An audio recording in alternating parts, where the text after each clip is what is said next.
I'll just dance while I'm waiting. Just dance. Just dance. Like my white man moves. They're pretty good. I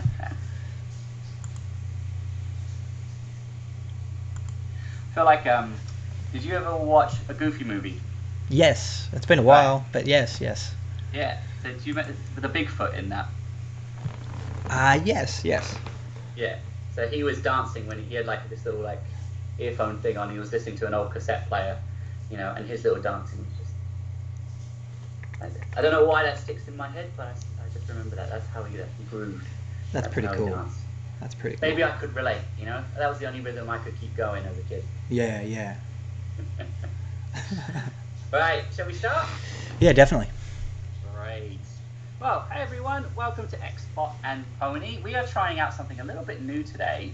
We're trying a live podcast where we're just going to discuss a variety of different things. And you guys are obviously welcome to sort of join us for the ride. Ask us some questions, leave us some comments, maybe suggest some things that we can talk about. But mainly, we're just going to sit here and spend an hour beating up Xbox because it's pretty easy to do. That's not very nice. Aww. Did we not bully the Xbox? Well, there's two now. There's two.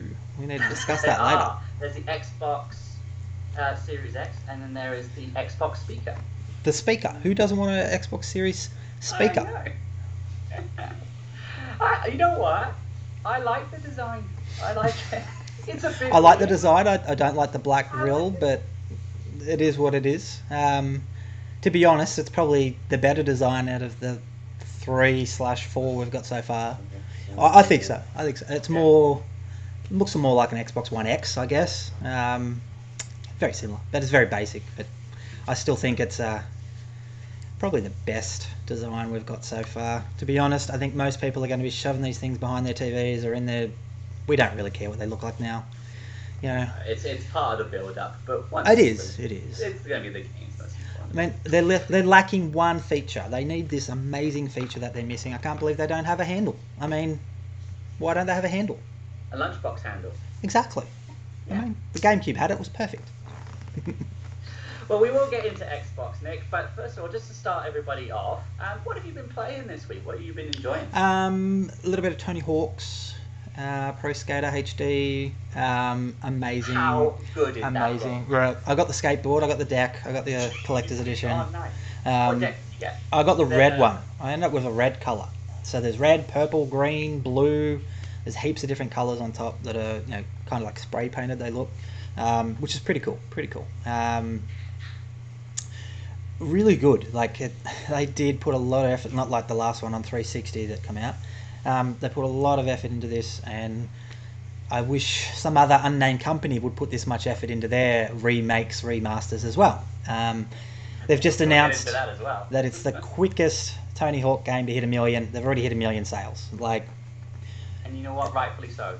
And we whinge and that's what I've been playing this week. Yeah, it's funny. We whinge and complain about these remasters, but end of the day, nostalgia wins, and it always does. So as much as we are disappointed with the 3D ports or ROMs or whatever you want to call it in the Mario thing, we still have it. So we shouldn't whinge the fact that it's a lot worse if we didn't have it. So I'm not critical of the whole collection. I'm just critical of the 64 port. We'll get into that later.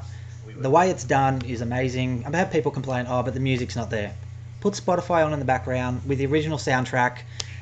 Both consoles have options to play music in the background while you're playing games. There's ways to do it. You can just turn the music down in the game, put some music on your computer or your phone or your wireless speaker, and you can listen to whatever songs you want. You don't have to listen to that soundtrack in the game. So there's ways around it. I hope they do 3 and 4 as a collection, or at least 3, but I hope 3 and 4 come as well later down the track. Sales dictate it probably will happen. So again, good. Hopefully it comes to Switch. That would be one game I'd like, once we're allowed to travel again, to play on the go, because it is something you can pick up and have a quick bash at. It is, yeah. You can have a quick 5-10 minute go at that game and still enjoy it. One of those things that are perfect for portable gaming. Really enjoying that. Finish off. I'm trying to get through Senua's Hellblade, Senua's Sacrifice. I'm about halfway now, so just a little bit here and there at that one. Went back and played a little bit of Resident Evil 7, cleaned up some achievements that I didn't have on the DLC. But I'm not doing the card game achievement. That's just mental. Some of that DLC is stupid.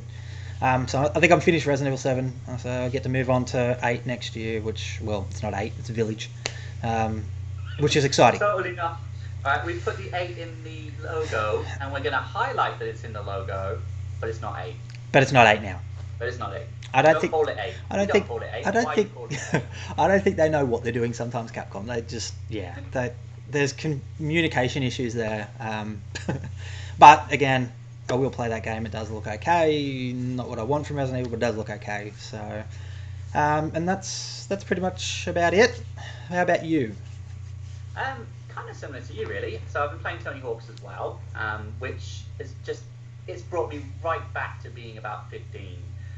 The moment that soundtrack launched, I was back there again, and that opening level in Tony Hawk's 2, the hangar.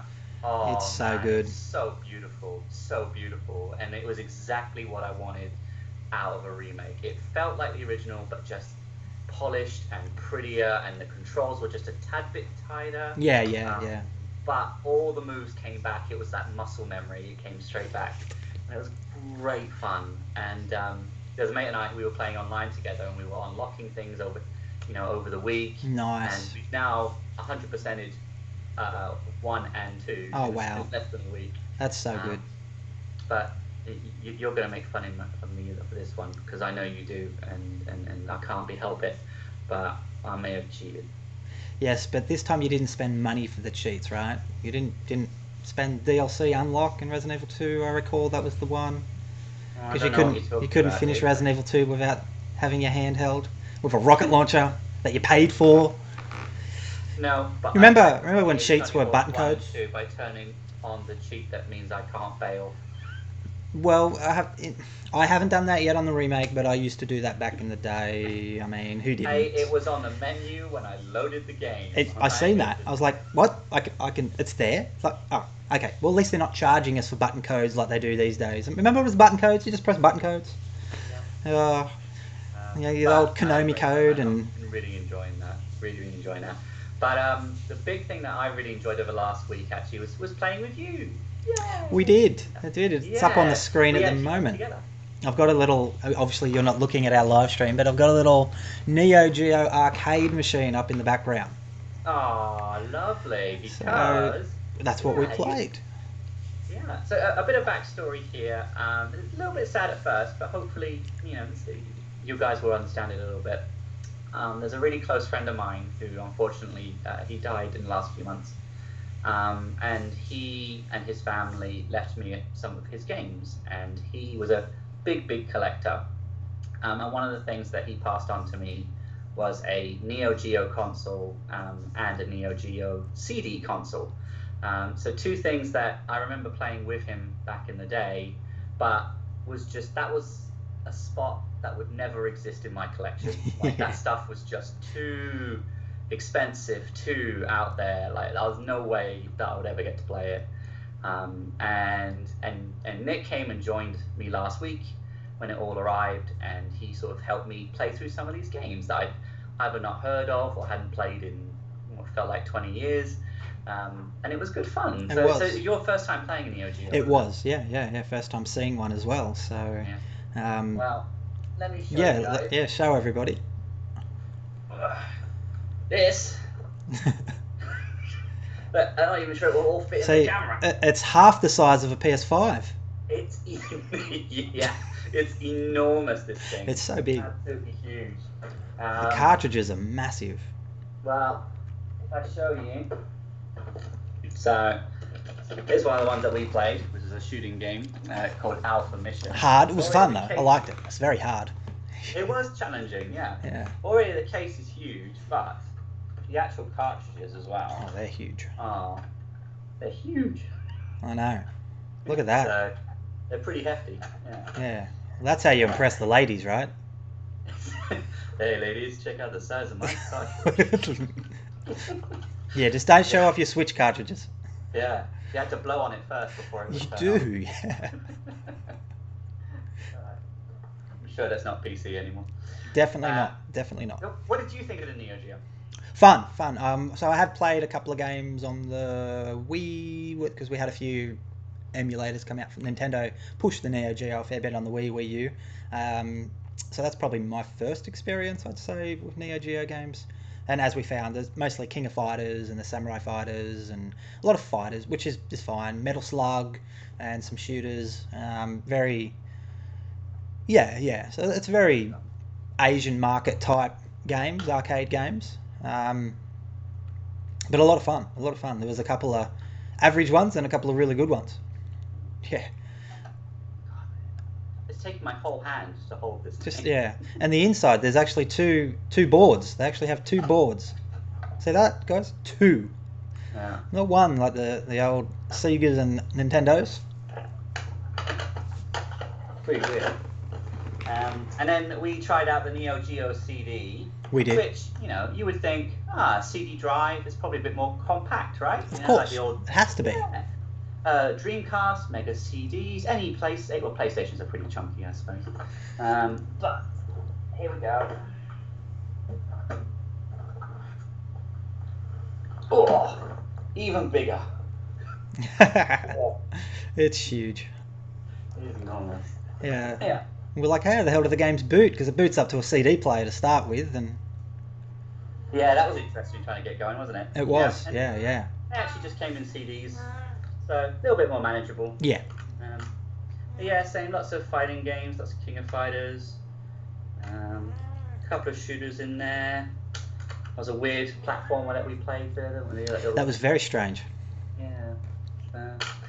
So that was a good experience. It was sort of came out of sadness, but I feel like you and I had a good time. Yeah, it was good. I feel very, very lucky to inherit a decent gaming collection now instead of all that PlayStation stuff you have in the background. Like, who collects PlayStation?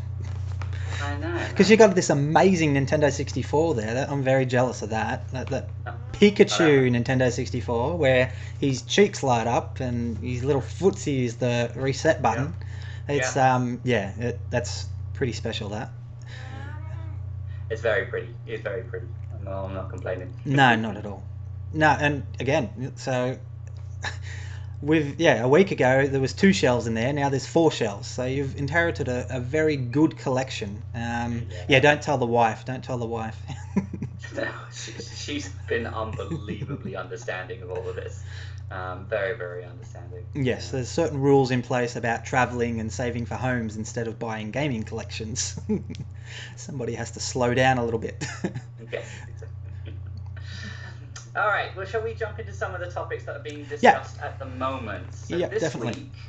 This last week, obviously one of the big ones has been that Microsoft has finally unveiled the Xbox Series S. Along the price. These names, man, I'm getting so confused. Xbox One S, Xbox Series S, Xbox One X, Xbox Series X. My brain is melting. I think it's very, very, very simple and very easy. It's like buying a mobile phone. Is it? I'm confused. Can you tell me what the difference is? The Xbox One S is the older console. Okay, so what's the newer one? The Xbox Series X is the high end and the Xbox Series S is the cheaper digital entry. Done. Explained. There's no more explanation. Phones, dude, even with phones, you got the iPhone, it goes iPhone 9, iPhone 10, iPhone 11. I get that. Samsung Galaxy S8, 9, 10. I get that. Well, I don't think Nintendo had an issue with Nintendo 3DS, Nintendo DS, Nintendo DSi. It's been done before. That's why they have people in retail shops that just explain it. They just say this is what it is. To me personally, yes, it is a little confusing, but once they ask the questions, they'll know what's going on. If there's a V, I think that might be a bit confusing, those rumours of the V. I don't think it's true, but if it is, it's a digital X version, which would be to go directly against Sony for their digital console. That might make it a bit confusing because that's 4 out there now. So, and to clarify, the digital One S and the Xbox One X have been discontinued completely, so they're not manufacturing them anymore. So there's only one version of the old consoles, which is the S. Makes sense. And then you've got an S again, which again, the Series S plays everything that the One S does. So they are following that S range to do the same stuff. And And I think it's going to absolutely wipe the floor with the PlayStation 5. Is that because there's only going to be like 3 consoles released, as in 3 units released, and then if you didn't pre-order it from Sony and were carefully selected because you were clearly a dedicated Sony don't have stock. gamer, you won't get it. Exactly. You're just not going to get none. They're just not going to be there. So, people probably don't realise this. People don't realise this, but when it comes to mobile phone sales, the high-end phones don't sell that much. The weaker models sell a lot more. Why is that? Because people can't afford the high-end $1,500 phones, but they can afford the $700-800 phones.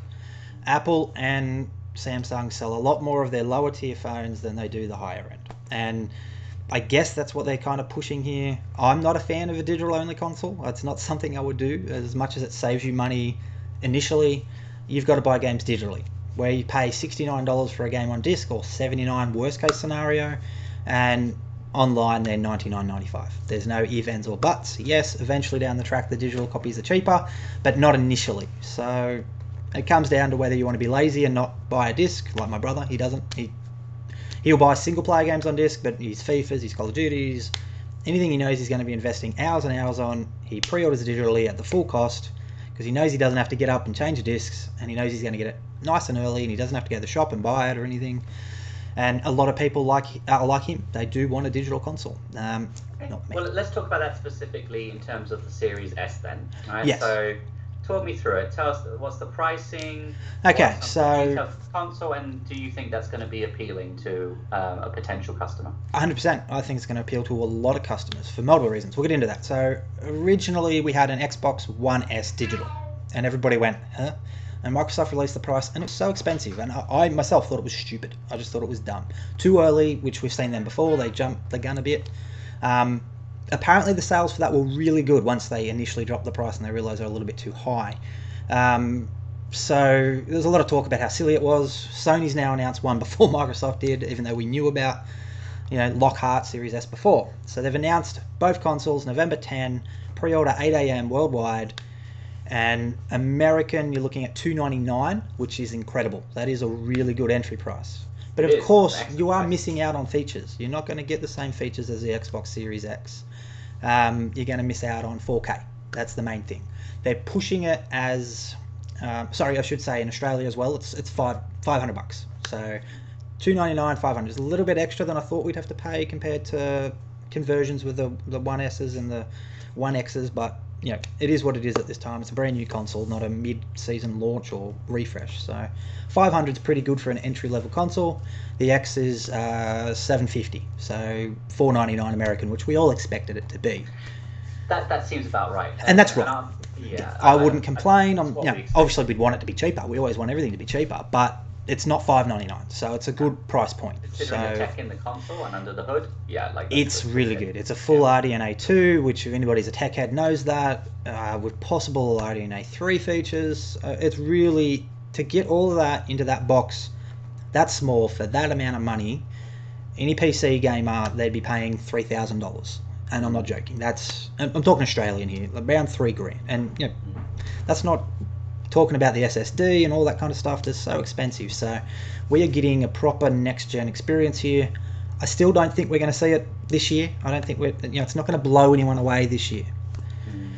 The big issue with the S is, again, like you said, messaging. How do we tell people that this is a cheaper console? What does it do? So it does have less RAM, which means you don't get 4K backwards compatibility, which makes sense anyway because it's not a 4K machine. They're pushing 2K. To be honest, there's not a huge difference between 1080p and 2K.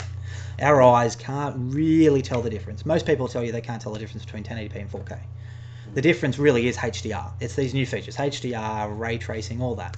But this box can do HDR. It can do ray tracing. It has a faster CPU than the PS5. That's impressive. So it's a good tech. It's got a small hard drive, which will probably be an issue for some people. The alternatives to that is to buy Seagate's fairly expensive 1 terabyte drive, you chuck it in, away you go, or you can get a normal mechanical drive, USB, copy your games back and forth. 500 is small. PS5 only has 825, again, small. Personally, 1 terabyte is small. So all these consoles are going to have space issues. They are talking about the games being smaller, but we're talking a 5 gigabyte game's maybe 4 gigabyte, which is pretty decent. That is a bit of a saving compared to this gen. But it's going to fill up on the S pretty quick. So, as much as everyone says, but it's a digital console. All games have to be installed off disk anyway. Microsoft has that policy. The whole game gets installed to your hard drive to run better. So it doesn't matter that it's a digital. Even if you own the disc, it's not running off the disc. You're just installing from the disc. So hardware-wise, it's not going to be... I know I just said it's got a faster CPU than the PS5. The PS5 is going to be much better console than the Xbox Series S. I'm not being a fanboy saying it's going to be better. It's not. The PS5 it's much stronger. It's very hard and technical to explain CPUs and GPUs and all that. And the main thing is the GPU. So the GPU is very, very low. So it's like building a PC and saying, I don't have $3,000. I have $2,000. I'm going to skimp on my GPU and I'm only going to play games at 1080p. Perfect example is the most popular games at the moment are Fortnite and all those other type of shooters. So you got a lot of people saying, you know what? I really want a PS5, but I'm not sold on the launch lineup. Game Pass is appealing to me. I'm going to spend $300 on this console, and I'm going to play Fortnite on this console because I'm going to get my 60 frames per second, possible 120 because there's enough power in there with the CPU. Because I'm an online gamer. Online gamers don't want 4K. It slows everything down, slams your frame rate down. It's very hefty on the hardware side. To explain it, basically, you're going from 1080p to 4K. It's going to affect your performance of your game. You're playing a single-player game like, say, Resident Evil, Final Fantasy. You probably do want that 4K because you want it to look as pretty as possible and experience the story. Gaming online, you don't. So it's perfect for gamers online. It's perfect for PlayStation 5 owners that want to just have a look at Game Pass. It's just added EA Play. Again, it's cool. It's good value. It's not a game seller for Game Pass. It's just an extra perk. The backwards compatible games there, Star Wars going forward. I don't think anybody buying the sports games are just going to buy the sports games. They don't have EA Play for the sports games. You do get a 10-hour trial on all EA games on that for free, which is pretty cool. So all Game Pass members will get that. And it just adds another 60-odd games to Game Pass, which is getting it up to around 200 games. There's a lot of people interested in Game Pass. It's not getting huge AAA games besides Microsoft ones at launch. So again, if you're not interested in Microsoft games, it'd be the smaller niche titles, your Oris, your Rare Replays, your Sega games. There's a lot of them that go in there now. Seems like Microsoft's got something going on with Sega at the moment.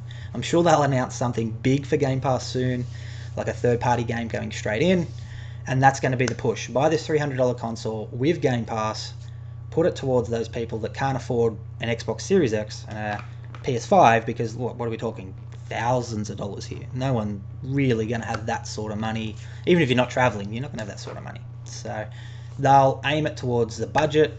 COVID means people don't have as much money. They might be able to do the Xbox All Access, which is ingenious. Sony just said they're going to look into that as well, a way to pay off your console and not have to outright buy it. And it's perfect. It makes perfect sense. I mean, it's a little disappointing it's tied to Telstra in Australia. I know it's like GameStop and places like that in other countries, where it's like a $25 fee a month and you pay it off over 2 years with Game Pass Ultimate for free, and you end up saving money. So it's a no-brainer. As long as you know you can pay that and not fall behind on your payments, it's a no-brainer for a big Series X console or a Series S. So there's a few people it'll appeal to, people that are not a lot of money, people that want a PlayStation 5 but kind of want to get into Game Pass because they'll save money on that. And of course, people that just want to play online games at 60 frames per second. So I think that's their three main markets. I'm not sure if it will take off. A lot of people think it will. It'll be a better seller than the X. Microsoft dabbed with the Xbox One X mid-fresh, and that was all testing out for this gen. It was just to see if they could sell two consoles at once, and if there was a market to do that. Obviously there was, because they've done it again. Sony obviously sees the same thing. They can sell a digital console a little bit cheaper to people with another full-fledged disc PS5. It wouldn't surprise me one bit if Sony bring out a cheaper console like Lockhart maybe a few years down the track if it's successful for Microsoft. Is it appealing to me personally? No. I've got a 4K TV. I want to experience my games in full 4K. If you're not after 4K, it's the perfect choice to get into Game Pass. And I keep saying Game Pass, but Microsoft do have 15 studios making exclusive games coming in the next 4 or 5 years. And they're going to be, Fable's going to be a system seller. Hopefully Everwild will be a system seller. Everyone's going to want to buy Halo once it comes, as long as they fix all the issues. It's massive. Then obviously be another Gears. We've got the Initiatives game, which is going to be huge. Hopefully it is Perfect Dark. So they've got big games coming, but they're not now. So Game Pass is now. Let's buy this cheaper console, get into Game Pass before the big hitters come later on. And hopefully it won't hold the generation back because it's a weaker console, like everyone's saying. And I think I've ranted for about 20 minutes. So I think you have. I was going to try and jump in, but I thought, you know what? No, I can feel the passion coming off of you. I can feel the burn, right? So I thought I'll let you have it. I think it's going to be successful, more so than the X. I do. I think it's a very clever marketing scheme, and they've learnt their lessons. They really have. Again, we can go over launch lineup later. I think both consoles are weak. Sony's definitely stronger with Spider-Man and Astrobot, and Microsoft's missing out with not having Halo. And saying that, we went over the PlayStation 2's launch lineup, and Sony didn't have any first-party games in that console's lineup, and it's the most successful console ever. So launch lineups aren't as important. It's the long game. Games take a good 12 months to be good. We know that. We don't. Besides Nintendo, we don't sit around saying Sony was amazing and Xbox was amazing with the launch titles. They've never really knocked it out of the park besides, Halo in the past. And that was just something different that nobody'd really played before. So I think they'll be okay. I don't think it's going to be like we have traditionally. We can't really match numbers for consoles sold. Sony's going to sell more. Even if they didn't have Game Pass, Sony would still probably sell more. But we've just seen xCloud launch today. People are streaming with VPNs in Australia and all around the world on their phones. People are sideloaded to TVs. I tried to do it last night but failed. I'll figure it out one day. On what kind of TV? A Sony TV. Yes, it's a Sony TV, and it's amazing. It is. It's so good. The HDR, the 4K, I love it. I'm hoping for a Resident Evil 2 free update from Capcom. That'd be nice. Give me some full HDR ray tracing in Resident Evil 2. I'd buy Series X like that for that. That was probably my game of the generation. So there's a lot coming. There's a lot going on. Over Christmas, as much as there's not amazing launch titles for both consoles, there's good third-party content. We've got Cyberpunk coming, your traditional, everyone's going to lap up Call of Duties and stuff like that. So there's a lot of big games coming. And we're getting spoiled, really. And next year it'll probably even be better. Obviously, we probably should expect some delays. I'm not confident with all the games. Hopefully tomorrow morning Sony will show off a few more things, because they definitely haven't shown off their launch lineup yet. I think they've got more to show. I don't think Microsoft has a lot more to show, but I'm pretty sure Sony does. And I'm done. You done? Yeah, I'm sure? done. Yeah, I'm done. Okay, alright. Because I can smile and nod for a little longer if you like. No, it's good. Now, what's your take? I've just gone on for 20 minutes. What's your take of the Series S? So a little bit less RAM, a really good CPU, and a smaller GPU. So I think it is. It's just targeted at that people that don't need those extra features that everybody or the tech heads want. Not everybody wants that. You don't have a 4K TV, do you? No. Nope. And you're not really interested in a 4K TV. It's on the list, but it's not high. One of those things where I think when my TV finally packs it, yeah, I would probably think, oh, well, maybe this is an opportunity to go to 4K. Yeah. But it's not something that I feel like I'm missing out by not having now. Yeah, exactly. And I'm sure you'll go to Aldi and buy a $500 4K TV and be amazed by the huge technology in that thing. Please don't do that. Please buy a Sony or Samsung. Or go all out. TV, I could play do that. I could do it by ironically. It could be quite fun. Yeah. That'd be cool. Yeah. So in terms of the Series X, Series. See, I'm still getting confused. The Series S. I agree with a lot of what you said. I actually think the price point is perfect. More so in the US than maybe in Australia. Yeah, it's a little high. Like it's a great entry point. Really good at a good price. And like you said, for some people, having the most advanced, fancy console isn't a priority, as long as they can play the games that they want, and that are going to be new and that their friends are going to be playing. Exactly. But certainly, with the teenagers that I work with, for them, they just care that they can play with their mates. That's the most important thing, right? And if that is the cheapest entry point for all their mates, then they're all going to go out and buy it. All right, so that's a good choice as far as I'm concerned. The only thing that stood out to me that you and I discussed a little bit, and maybe you can fill me on some of the finer details, but what I saw was that concerned me was that memory side, right? Yeah. It was 500 gigabyte internal memory, and then they were talking about they had proprietary expansion hard drives. This is where it gets a bit confusing. Yeah, now I don't know if anything's been confirmed since, so again, maybe you can sort of clarify for me. But the last time I saw there was a bit of a leak that was saying that some of those were going to be $220 US. US. So we're looking at about 300 Australian. And I hated Sony for doing the same thing, right? Honestly, it's what killed the Vita. Yeah, it is. Vita, That's what killed the Vita. Console. Awesome little machine. But those memory cards were ridiculous. They were. I sold them at JB Hi-Fi, and it was impossible to tell somebody they needed a $70 memory card on top of their console. It's almost $100. It's another game. It's another game. I'm sure the games were actually pretty cheap. I'm sure we sold most new releases at $49. They were pretty good. The software was really good and cheap. It was, there wasn't many games above that 50 mark, but you're spending more on the accessories, Switch, than you are an actual console and the game. That doesn't make sense. That was them being greedy. We know that. That was greed. I'm not sure what Microsoft's deal is here making it like that. And in saying that, we need to look at the Xbox consoles to begin with. Sony's always allowed you to rip out your hard drive and put them on yourself. Yeah, I've done that with my PS3 and PS4, and it's dead. I'm not a tech head, and I can do it. It's very easy. Yeah. But the problem is, mums with 11-year-old Jimmies that don't know how to do it, they have no idea. They don't. It was one of the highest requested or highest asked things for the PlayStation was, how do I upgrade my hard drive? And it's the most easiest thing to do. But if you're not into computers, you don't know how to do that. So Microsoft kind of had it with their memory cards as well for the Xbox 360 and that. They were pricey, but mum could just walk into JB Hi-Fi, EB Games, Harvey Norman, anywhere, and there it is on the shelf. Whereas for PlayStation, you couldn't do that. There's nothing on the shelf in your retailer to put a hard drive in. You have to go to a computer shop and buy a computer hard drive, and that's where it gets confusing. I've got to use a screwdriver. No, I'm not doing that. I'm not doing that. That's exactly. A lot of people don't want to do that. Yes, gamers will do it. Me and you'll do it. General population, where most of these consoles are sold to, we have to be honest here. There's 110 million PlayStation 4s out there. The percentage of them that are hardcore gamers, it's not very high.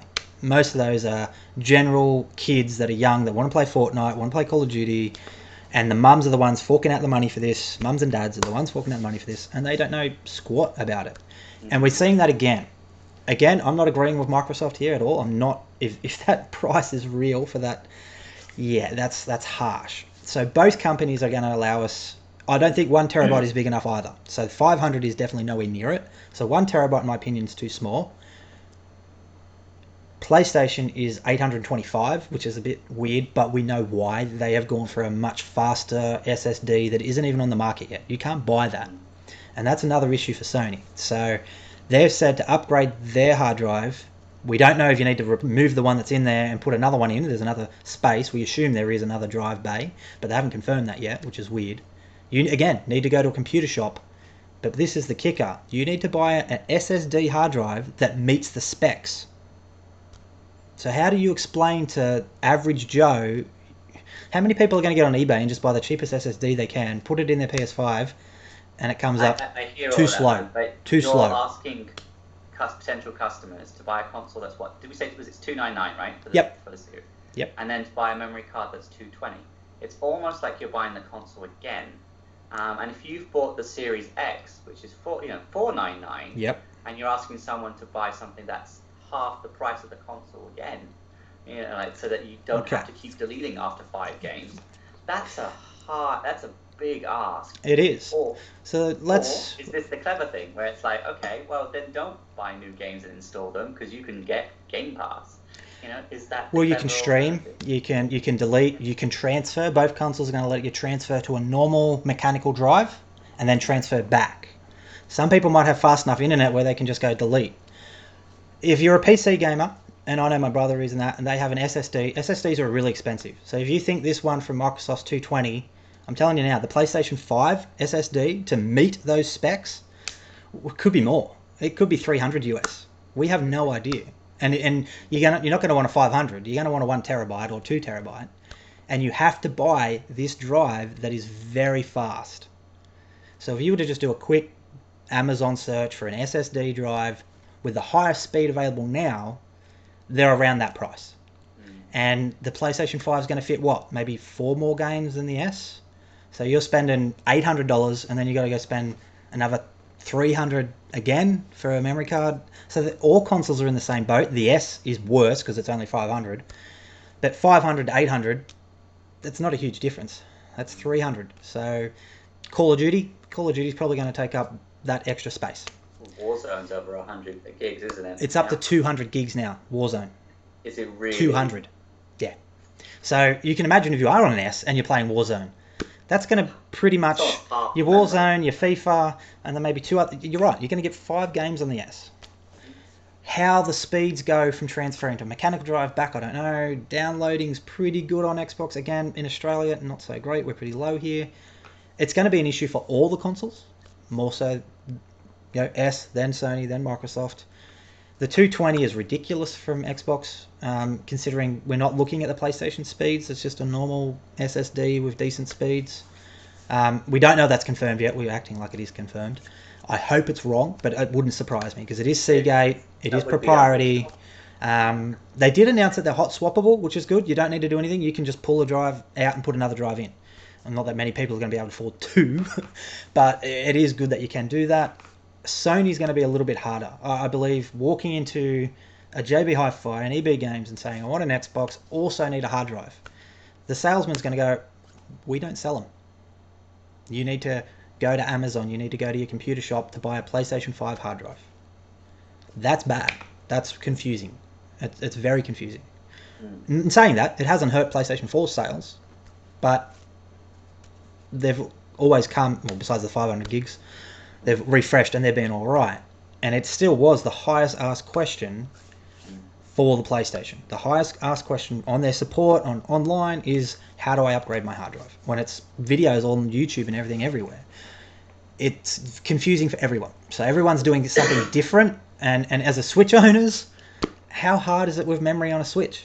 I mean, the Nintendo fans will defend it to the cows come home, but it's horrible. It's you need a 400 plus gigabyte card, even if you're buying the cartridges.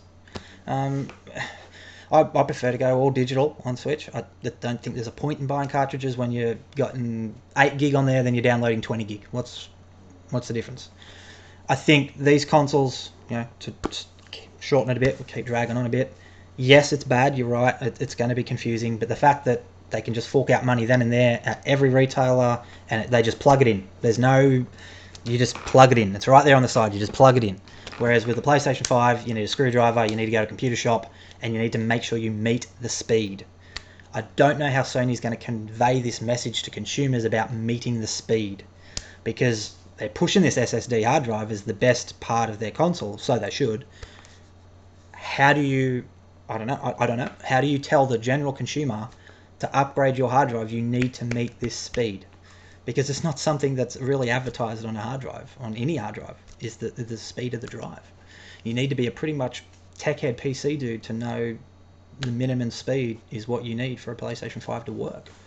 So they're going to face troubles for that, and Microsoft will face troubles for space and price. But I think Sony's issue is maybe not the pricing as much, because they're going to have other options. It will be pricey, but it's not going to be too bad. It's where they can buy them. That's going to be the hard part. Relaying that message of, you need to go to a computer shop to buy an SSD or online, and I can see plenty of people buying an SSD drive that isn't fast enough. And I'll leave it at that. All right. Well, so you sort of hinting there about pricing there a little bit. Maybe let's move on to that. So obviously the big event coming up this week is the Sony conference. And I think a lot of us are expecting them to formally announce the release date. Yep. And price. To formally announce the pricing of the two. And launch lineup as well. We should get launch lineup, I would assume. I would expect so at this point. We're close enough now. Yeah. And you kind of have to. I think. Do, yeah. And Microsoft need to come out and confirm as well, because We've got made-up lists out there that, we know they're confirmed, but then there's these lists that have another 7 games that we think are launch titles. We shouldn't be thinking. We should know what money we need to put aside now to buy these consoles and what games we want to buy and what we can buy. And I know Microsoft's a little bit different. They're not pushing the hardware as much, but it's still really important to get that message out to consumers about these are the games that are available. And this is how much money you're going to have to save for the console and the games. I know Microsoft's leaked, it wasn't on purpose, but they're playing chicken with each other, and it's being very frustrating for everybody. I agree with you. I find that frustrating because initially, a lot of people I saw online were complaining about, they were saying things like, oh, but the Switch, they announced that 2 months before launch and it was all fine, January, and then it was released in March. Yeah. And I was like, my thing was like, you're not wrong. I understand that there was a 2-month window, but the amount of information we had was very different. It was. In that January presentation that they had, I remember at the end of it, we knew the price. We knew everything. We knew the release date, and we knew some of the launch games. And we knew that most of it was there. Most of the information we needed was there. Yeah. And then soon after that, they pretty much come out and just released all the information they didn't give at that event to the press anyway. So we had everything we needed, accessories, everything. We knew how much money we needed to save for this console. And we knew it was a soft launch, that it wasn't the best launch lineup. There was a Zelda port, but Mario Kart as well. There was some good games coming. And it was a soft launch because the Wii U was a bit, shaky. But the hardware was ready, so they were launched. And it's been the most successful thing they've done in a long time. We knew what was coming for the follling 6 months. We did. Which even now we don't know. We know nothing. So you know nothing, Jon Snow. Exactly right. And I think that's more where my irritation comes from both companies. Yeah. And that for Microsoft, all three really, they've only released that information basically because it leaked. It did leak. Their hand was the whole video leaked. And Sony would be the same. If they actually had that information leaked, then they would have been forced to say something. They have to. But they're still not saying anything, so they have to say something in this presentation. And I talked about this before. It's actually putting me off both the next gen. I feel like they're being cagey, they're being a bit dishonest, they're trying to get people to buy into something without really knowing the full, all the details. That email was, you have to agree, that email was a bit wrong, isn't it? Like, about the pre-orders. Here's a raffle.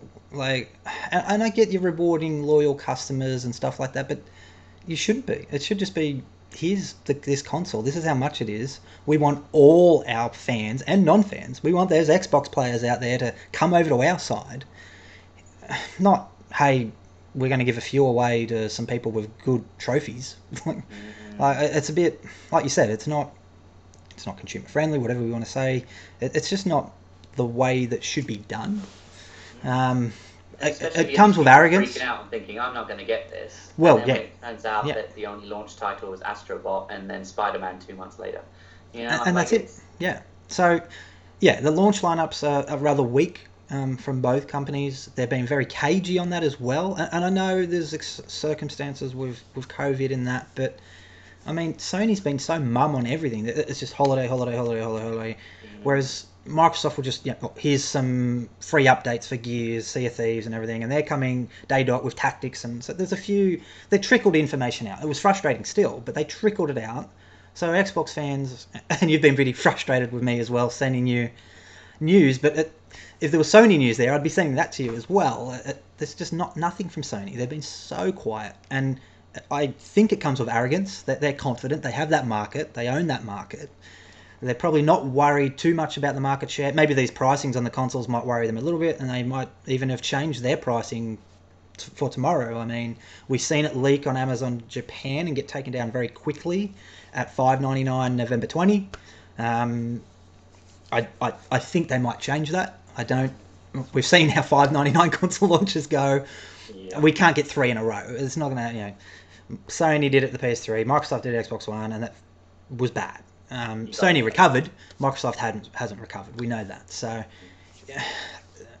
you got to be careful that $5.99 price point.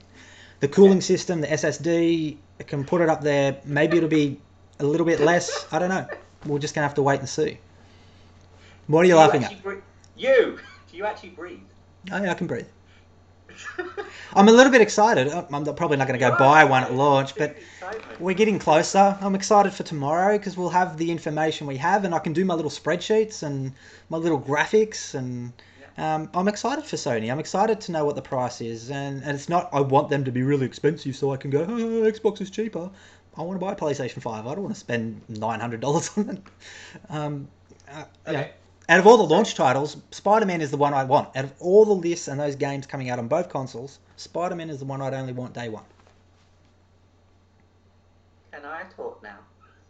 Well, is this meant to be a podcast with two people? I thought it was a conversation. Yeah, I didn't know this was like a TED talk.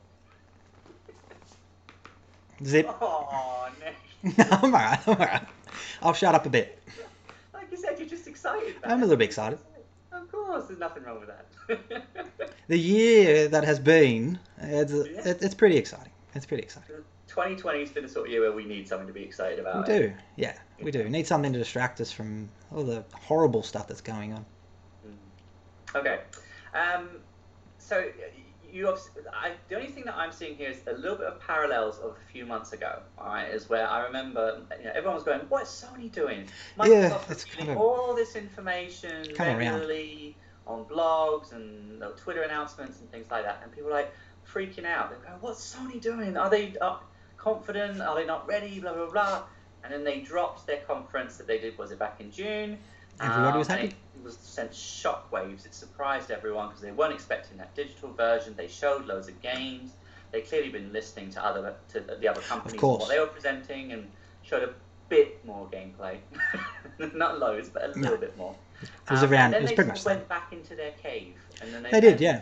And Microsoft has been running the conversation consistently ever since. Just little tidbits. So that's the only thing that's making me think: is tomorrow going to be, history repeating? Are we going to get that bomb that's going to go off tomorrow? Where Possibly. The price is going to be maybe not what we expected, or the release date isn't what we expected, and then there'll be a few more games for the launch lineup that we didn't know were coming. Exactly. Now, the big one, and I'm curious what you think about this one, is, as usual, because it's been rumored for like a year, but one of the rumored launch titles is a new Silent Hill reboot. Yeah. Now, I don't know about you, if that's true, if that is a day one launch game, that could seriously tempt me. That could really tempt me. Something everybody wants. I want that. It's not something I wouldn't want. I'm not exactly jumping over the moon with the new Resident Evil either. So, definitely something I'd want to see. And yeah, it would hurt Microsoft in a big way because it's a secret. And like I said before, I don't think Microsoft have anything else to reveal for launch. Right? There might be something small, but nothing big like a Silent Hill exclusive. We haven't had much information on the other games like Gran Turismo and all that, so they could surprise us. And Gran Turismo is a launch title, the launch window. We know Ratchet is a launch window title. Again, it's cagey on launch window. That could be. I'm assuming 2021, but I'm thinking it's 6 months. I'm going to go launch window that 6 month mark, not 3 like we want it to be. Demon Souls could be a launch title because they haven't said nothing. They haven't said nothing. I think that is it. Same. I think that's the launch one. Yeah. Even if it's December, not on the initial November, I think that's okay. And you don't want to. Phil Spencer was correct as well. You don't want to hit that first week with your big hitters. You don't. I think Spider-Man and Astrobot's enough for launch. I do. Even though it's just DLC and I've had a bit of a whinge, but I think it's enough for launch. But if you can space it and you can go, okay, I'm going to get Spider-Man in November, but then December, I can get Demon Souls. I've got something else to look forward to. So I'm buying this thing for this much money, but in a month's time, when I'm bored of Spider-Man, I have something else. Whereas if you go Demon Souls Spider-Man, people will buy the two, they'll probably complete them both pretty quickly, and then there's nothing in December, there's nothing in January, and that dies off. Your hype dies off. I've done it in previous console launches. Have you played Demon Souls? No. Dark Souls? I've played... No one completes those. I watched a video of a dude completing it with a Guitar Hero guitar. Wow. I remember back in the day, you'd get these videos coming out of people completing games with like dance mats and things like that. It'd be quite cool. Mario. Somebody played Mario with a dance mat. Mario Sunshine with a dance mat, I think it was. It was insane. Like, it amuses me that somebody has enough time to be that good at something, but also scares me a little bit too. Like, do you have a job? What are you doing during the day? Like, there's so many hours invested to do that. So, I mean, it's probably like speedrunners as well. They all have jobs. They just put hours and hours, and they don't sleep. One of my friends, Brad, he just doesn't sleep. He works all the time. 2-3 hours sleep a day. Just doesn't sleep. But he's very productive. Very productive. He gets a lot done. Achieves a lot. All right. Well, let's get... We've talked a little bit about some of the launch games that could come. Yeah. But let's predict final pricing. So, okay. Digital version, are they going to match Series S? Is it going to be $290? No. Can't do $299 American. $399 to $449. Somewhere in between there. Your guess? I don't think they'll match $299. But I don't... It might be $349. But those awkward middle prices don't always... They don't seem to work, because you're kind of undervaluing the product as well then, aren't you? Like, hang on, it's just missing a disk drive. Why is there such a big difference? So, some people were saying just 50. It's just going to be a lousy 50. Which, looking at Microsoft's pricing of the Xbox One S, that could be correct. Again, it is a console launch. It's not a mid thing, so it's hard to compare what Microsoft did with those consoles, because they were refreshes mid-gen. So obviously hardware is a little bit cheaper come then as well, using the same hardware, but you're taking the drive out. So by the time you come around to that, the hardware, everything you've been buying is cheaper because a couple of years have passed. So is it going to be $499? If it's $499, which I believe it should be, that's, I think we'll probably get a $400 digital. I don't know if they can go less. The rumored price was $449 and $499 and $449, so $50 difference. But if it ends up being all the conversion prices we're seeing for $599, I don't know what it falls at. If the PS5 is $599 American, which is probably not going to happen, but if it does, maybe it's $500 US, and that's probably too pricey for a digital console. Again, I think the digital console will sell more than the disc one. I really do. I think that's the trend. People are going. It is headed that way. And I think it will. Same as I think the S will outsell the X. Even though it's digital, I think that's the trend. I think that's where people are going. So, and with xCloud and streaming coming to Xbox, it's probably a no-brainer. So, that's my prediction. Is probably $499 and $50 cheaper. It's not bad.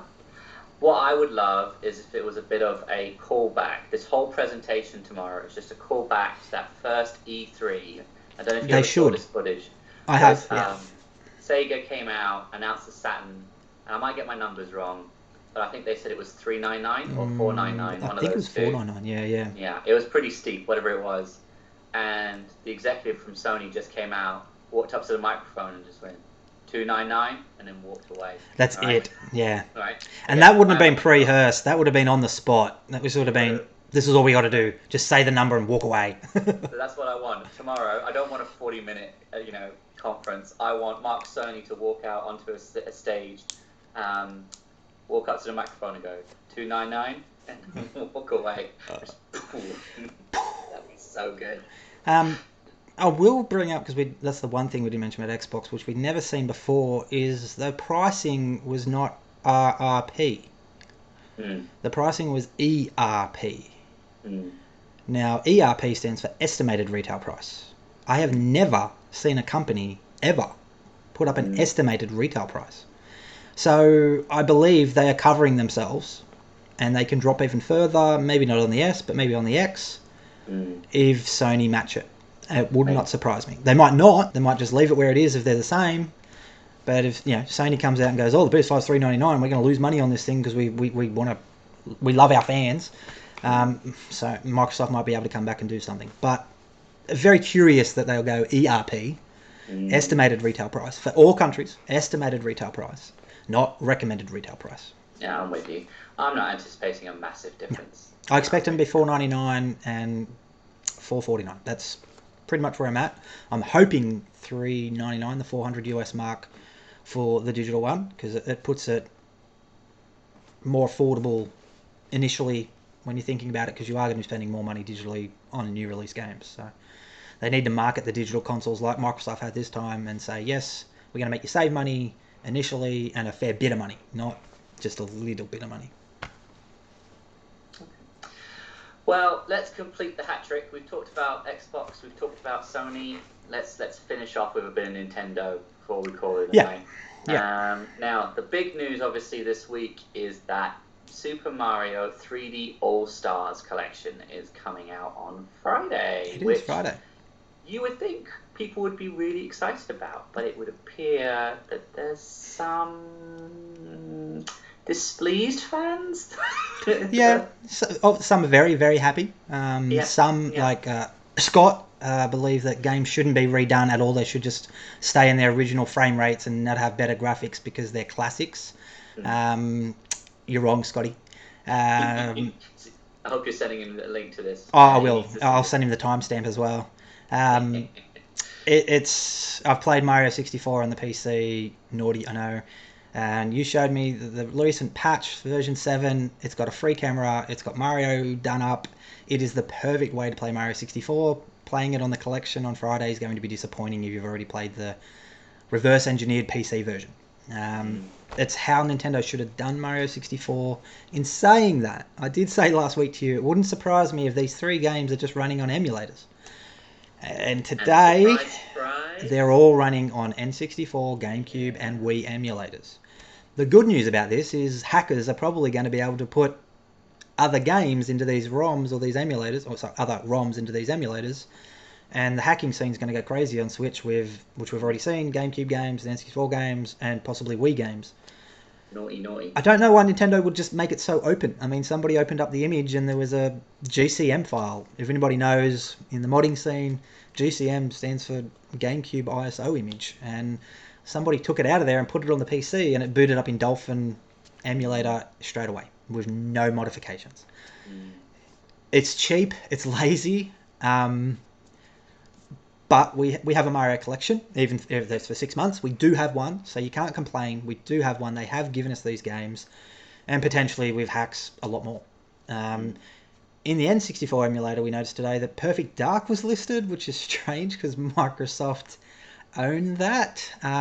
So this emulator could be for the Switch Online shop. It could be for an N64 Mini they were playing around with, because they run on emulators, we know this. And I don't know who Nintendo gets to make these emulators, but they are good emulators. They are really good. So I think in the hacking scene, people are going to be happy. Us general consumers, probably a little bit disappointed. Again, some people, you've got this button motion where you control flood, and it's meant to be on analog, not digital, and they've just completely removed it from the game completely for Sunshine, which I guess they had no choice. There's no analog triggers or analog shoulder buttons on the Switch. They got no choice. They didn't even change the buttons. They're still the GameCube buttons. Yes, that was the one thing that everyone noticed when they released like the extended play of it. They're like, hang on a second, there's no GameCube support, but the icons and all the buttons are still there. Yes, but my Switch doesn't have those icons. What's going on here? I'm confused. What button do I press? It's a bit quick, it's a bit cheap, it's lazy, but they're there and we can play them. So we should be happy and grateful for what we've got. Should Nintendo do better for its fans? I believe they should. In saying that, I don't believe Sunshine and Galaxy needed to be completely remade or remastered or anything. I think they still hold up visually okay, but 64 should have had a bit of work done to it for us. Even with that emulator, they could still up the res, give us some widescreen support and a camera. I mean, if a dude sitting at home can give us a camera on a PC version, I'm sure Nintendo with their money can do the same thing. So hopefully in the future, we never know, you don't know what the future holds, we get a proper full-fledged Mario 64 remake. Nintendo don't tend to do those, but with the amount of money people are making on remakes now, that's kind of no-brainer, isn't it? Well, maybe that's why it's only available for 6 months, eh? Could be. Yeah. Did you get your pre-order in? Because it sounds like they're sold out pretty much everywhere. I haven't actually. I'm going to be on the Newcastle Buy Shop swell page and spending $2,000 on my left kidney. Yeah, pretty much. I've got mixed feelings about it. I'll be honest with you. I think yes, definitely Nintendo could have done a slightly better job in terms of Mario 64. I think I'm with you that Sunshine and Galaxy, they really just needed a bit of polish. They didn't really need a huge amount. Tweak the controls slightly so they're optimized for Switch. But really, it didn't need a huge amount of work. I don't really have a problem with it. 64 would have been nice to have those little extras like the widescreen. Yeah. Like the camera, the full 3D camera. It would have been nice. At the same time, I can't help but feel it's a little bit like in terms of Nintendo fans and us, it's been our fault a little bit. I think so. Because this was leaked way back in like February, March. Feb. And Nintendo was silent. They nothing. Didn't say a word. And and it's not their fault, right? It's clearly not their fault. You can imagine that it probably was meant to be released, announced at E3. Probably. It was definitely an E3 thing. Yeah. 100%. But what's happened is 6 months of people theorizing, talking about their ideals of what they would want these games and collections to be. Was it 3 games or was it 5 games? Was it going to be 4? Where's Galaxy 2? Was it going to be ports? Was it, and people's imaginations were running wild for 6 months, and Nintendo wouldn't sort of guide them in any direction or confirm anything.